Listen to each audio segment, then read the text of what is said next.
Hello, I'm Stacy Keach. Join me right now for a special edition of Mysterious Places as we travel to the British Isles.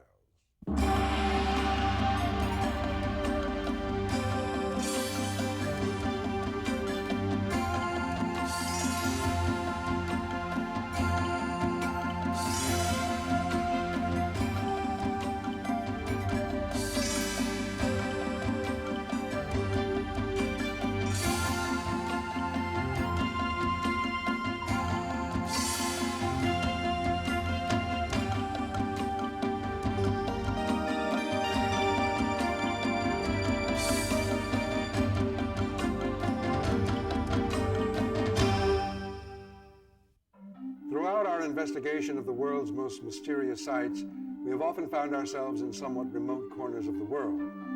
However, our travels in England provided us with a unique opportunity to document 3 extraordinary sites, all within several hundred miles of each other. There is Land's End, with its almost surreal landscape and collection of ancient structures. There is Stonehenge, perhaps the most perplexing of the world's prehistoric monuments. And there is Glastonbury, with its King Arthur and religious connections. It is here that we begin our journey. Glastonbury, England. Centuries ago, this town was filled with pilgrims. They came on a spiritual quest to the great abbey. Today, the Christian pilgrims still come, only now they are joined by other curious travelers. And though they all traveled different paths, many seem to be searching for some ancient truth or knowledge. They hope to find it in this bustling market town approximately 130 miles southwest of London. We begin our own exploration of Glastonbury at the town's most striking and inspiring landmark, a 500-foot hill known as the Tor. It has been called a magic mountain and a spiral castle. It has been called the Isle of Avalon. To the Celts of the 3rd century, Avalon was the underworld, an island containing a spiral castle. Did they believe the Tor was Avalon? Our examination of the Tor reveals striking features which match that description.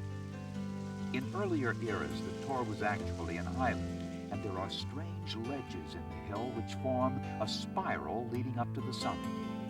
So it's quite possible the ancients did indeed regard the Tor as the sacred land of Avalon. Local musicians Lydia Light and Oshia share this belief. They often come here to celebrate the mystical power of both the Tor and Glastonbury. Dance the mystic spiral, dance the dance for me. With every step revitalize, flower, plant and tree. The dance variation. It is a place where the sacred is still recognised. And it's also a place where people can, in a way, get in touch with their own inner selves or with their own inner consciousness. And it holds, in its legends and mysteries, everything to do with heart, really.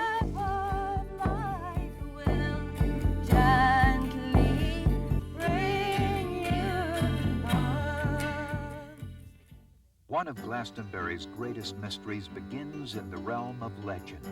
It begins with a great king, celebrated throughout the centuries, one whose very existence is a mystery. Did King Arthur really exist? And if so, what is his connection to Glastonbury? For several decades, Jeffrey Ash has studied the legends of King Arthur. The story does, I think, originate with a real British king in about the late 5th century AD, which is a very mysterious time that we know very little about. A king who did some of the things Arthur is supposed to have done. But of course most of it is legend and romance and fantasy piled on top of that.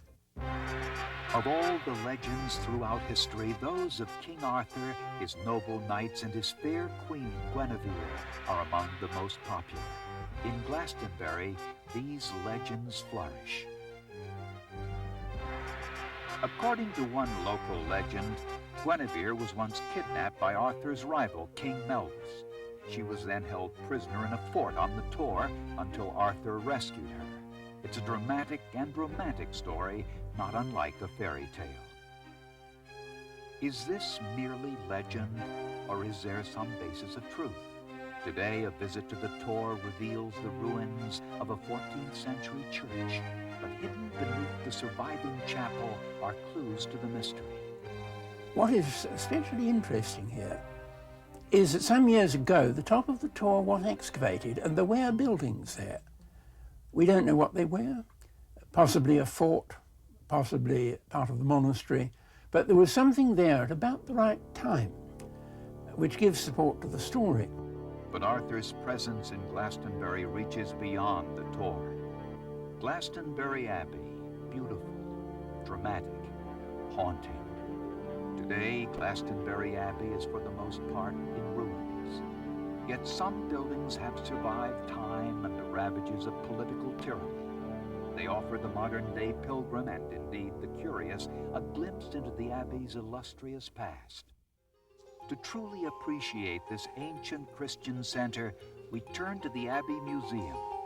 Here, a full-scale model presents the Abbey as it probably looked at the height of its power.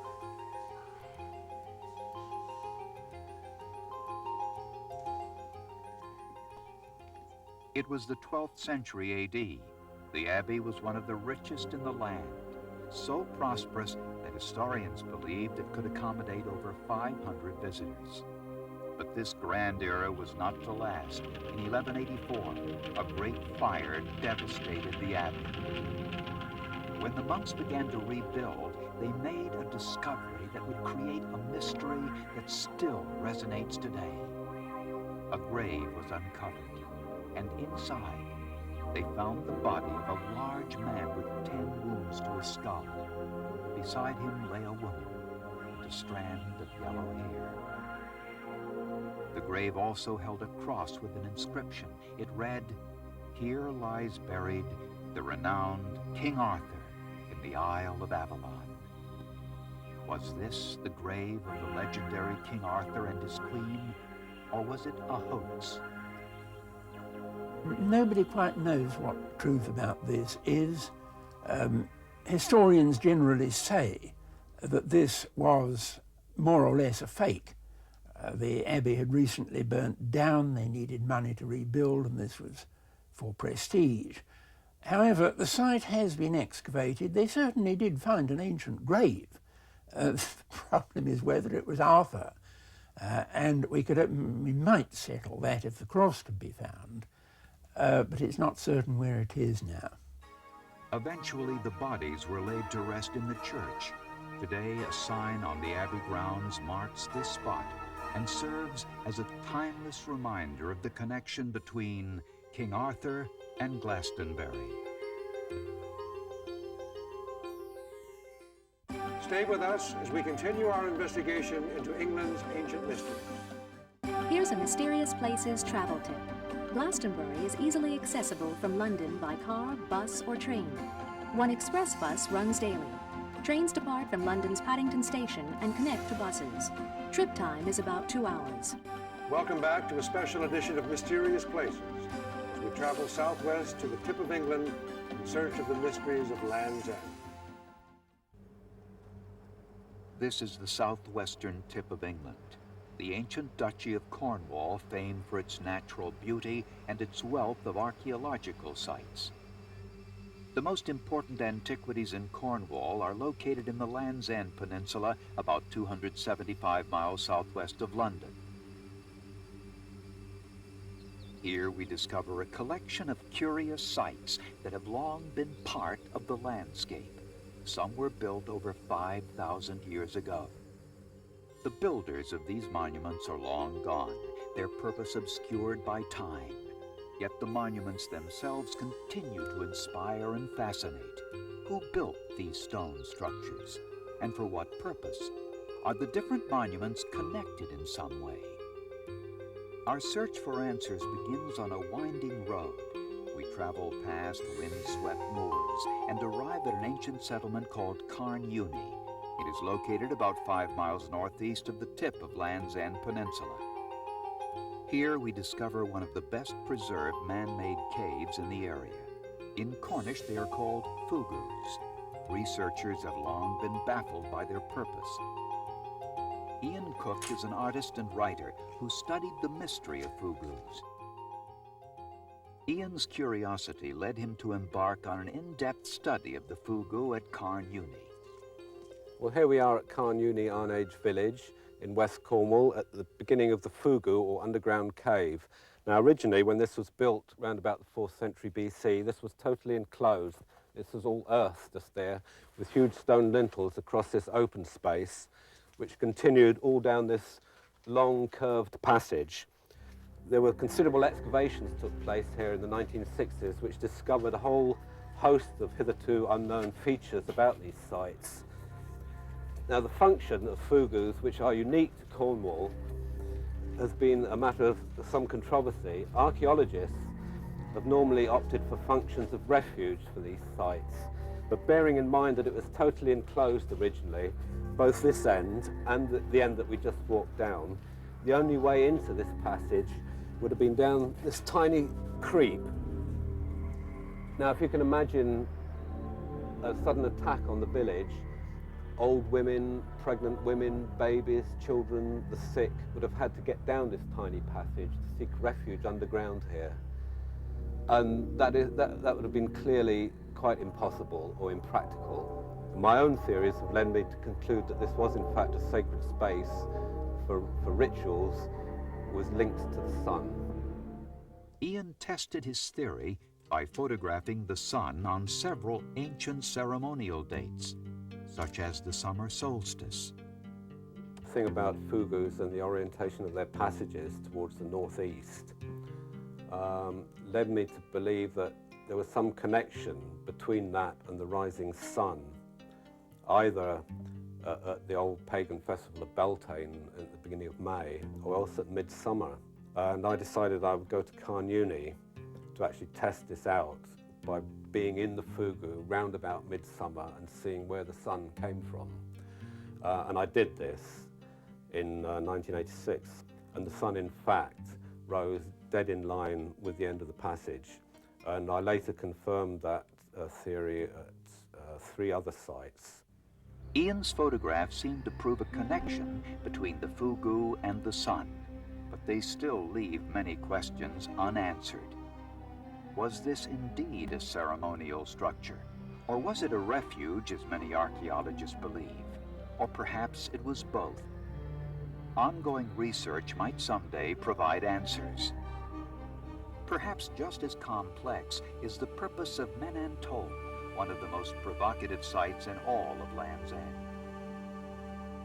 In Cornish, An Tol means old stone.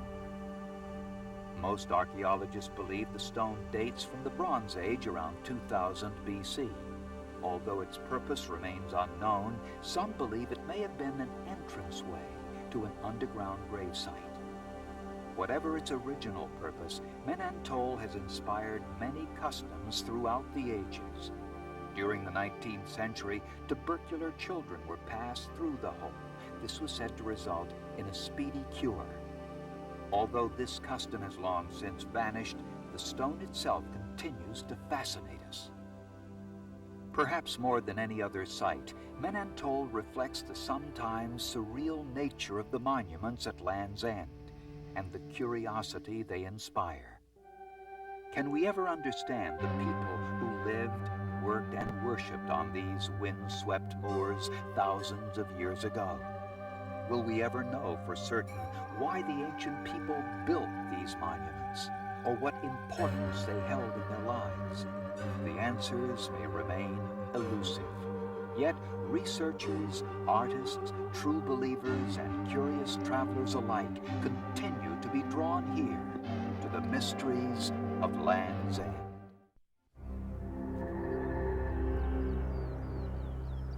For over 4,000 years, Stonehenge has survived, an enigmatic presence on the English landscape.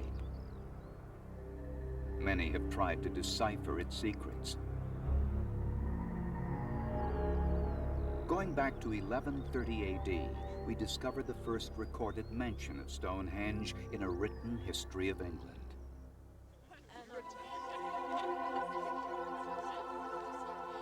Since then, thousands of visitors have come to the Salisbury Plain, 80 miles west of London, to witness for themselves the ancient grandeur of Stonehenge. Stonehenge is simply designed, yet it still manages to inspire awe. Archaeologist Julian Richards is among the curious.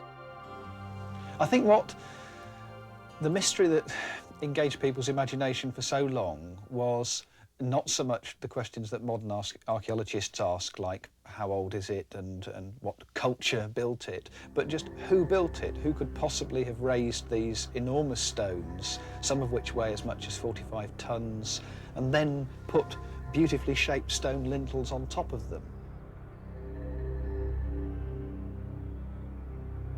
Who built Stonehenge, and for what purpose? These questions dominate any discussion of Stonehenge. Over the centuries, they've inspired tales of sorcery, healing rites, and pagan rituals. During the Middle Ages, people believed the legendary wizard Merlin conjured up Stonehenge. Then, in the early 17th century, more plausible theories evolved based on science and archaeology. One of the earliest came from John Aubrey. Considered one of Britain's first archaeologists, Aubrey investigated the site in 1740. His conclusion? Stonehenge was a sacred temple built around 400 BC by a powerful sect of Celtic priests known as the Druids. The Druids worshipped nature and often performed ceremonies involving animal and human sacrifice. By linking the Druids to Stonehenge, Aubrey cast an ominous shadow over the site, one that continues to this day. But was it accurate? Did the Druids build Stonehenge? Did they actually worship here?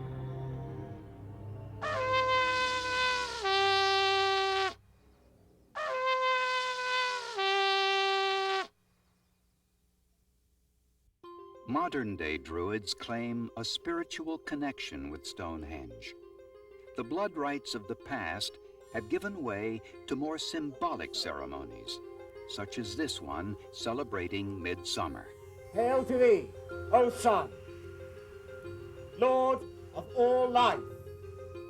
As we raise the flowers, the symbol of earth, so too do we lower the sword, the symbol of the sun. Did the Druids of old perform similar ceremonies here? Christopher Chippendale doesn't believe so. The Druids reckon that they know and they perpetuate the beliefs of the ancient Britons who worshipped at this sacred place. I don't think they do. I don't think we know what people were on about, what they worshipped here. So I think the Druids are historically deeply unauthentic and historically wrong. But in another sense, they're historically right. They believe that this is a sacred place of spiritual power. The ancient Druids may have indeed worshipped here almost 2,500 years ago, but they could not have built it. In fact, modern science paints quite a different scenario. Radiocarbon dating and other archaeological data tell us Stonehenge actually predates the Druids by about 2,500 years. Stonehenge may have already been in ruins by the time the Druids arrived. So if not the Druids, then who built Stonehenge? What force, spiritual, cultural, perhaps even economic, drove them to undertake this monumental task? Science tells us that, remarkably, Stonehenge was not built by one group of people, but by several. They took approximately 20 centuries to perfect their creation. The people that built Stonehenge were the Neolithic and Bronze Age inhabitants of this part of Wiltshire, people between about 3000 BC and 1500 BC, who were starting to become farmers. They'd moved away from wandering the landscape, hunting and gathering for food, so they were starting to settle down. Stonehenge is and always will be an enigma. Was it an astronomical observatory? A prehistoric burial ground? A massive stone church where strange and mysterious rituals took place? Perhaps all of these are true, and perhaps none are true. We may never know. Yet all agree Stonehenge speaks to us of a remarkable time in prehistory when thousands of men united in a common cause to create a testament in stone which would survive for over 4 millennia. The individual mysteries surrounding Stonehenge, Land's End, and Glastonbury continue to draw the curious. And yet, for the more ambitious investigator, there may be a larger mystery. Why are these 3 most mysterious places all in southern England, all within a few hundred miles of each other? What is it about this area of the world that inspired the creation of such extraordinary structures and timeless legends? Until next time, I'm Stacy Keach for Mysterious Places.